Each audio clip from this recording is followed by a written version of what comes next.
మంచి మనసుతో చేసిన పనులకు ఓటు రూపంలో రుణం తీర్చుకోవాలని, సర్పంచ్గా పోటీ చేయాలని గ్రామ ప్రజల ఒత్తిడితో అభివృద్ధి లక్ష్యంగా ఖమ్మం జిల్లా సత్తుపల్లి గ్రామ ప్రజల సంక్షేమం కోసమే సర్పంచ్ బరిలో ఉన్నామని కాంగ్రెస్ సీనియర్ నాయకులు, రిటైర్డ్ ఉపాధ్యాయులు కీసర మోహన్ రెడ్డి తెలిపారు. జీవితమంతా సేవకు అంకితం చేశానని, ప్రజలకు సేవ చేయాలనే సంకల్పం, ఆశతో బతుకుతున్నానని తెలిపారు. రెవెన్యూ శాఖ మంత్రి పొంగులేటి శ్రీనివాసరెడ్డి ప్రోత్సాహంతో రాజకీయ రంగ ప్రవేశం చేయడం జరిగిందని, వారి ఆశీస్సులతోనే ప్రజలకు సేవ చేసే భాగ్యం కలిగిందన్నారు. 82 నుంచి టీచర్ జాబ్ చేస్తూ పేరువంత గ్రామంలోనే ప్రజల అనుబంధంగా వాళ్ళతో సన్నిహితంగా ఉంటూ ఉండేవాడిని.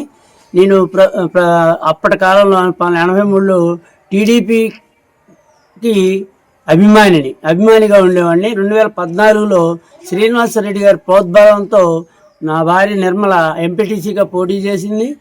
అప్పటి నుంచి ప్రజలతో సన్నిహితంగా ఉంటూ రాజకీయంగా వాళ్ళ అవసరాలు తీరుస్తూ, గ్రామంలో ఏదైనా సమస్యలు ఉంటే సమస్యలు తీరుస్తూ 2023లో కాంగ్రెసు ఎమ్మెల్యే మట్ల దయానంద్ గారు గెలుపు కోసం చాలా కష్టపడి కృషి చేశాం. వారు గెలిచారు. అంతకుముందు బీఆర్ఎస్కి ఎక్కువ ఓట్లున్నా కూడా మా గ్రామంలో కాంగ్రెస్ మెజార్టీతోని గెలవడం జరిగింది. ఎంపీ గారి గెలుపు కోసం కూడా మేము కృషి చేసాం.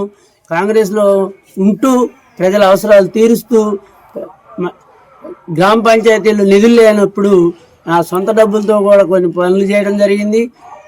చాలా గ్రామంలో ఏ సమస్య ఉన్నా కూడా తీరుస్తూ, ప్రజల అవసరాలు తీరుస్తూ, ఇప్పటి వరకు ఉన్న కొన్ని అనివార్య కారణాల వల్ల నాకు కాంగ్రెస్ టికెట్ రాకపోయినా కూడా నేను మళ్ళీ గెలిచి శ్రీనివాసరెడ్డి గారు, దయానంద్ గారు సన్నిహితంగా ఉంటూ గ్రామాభివృద్ధికి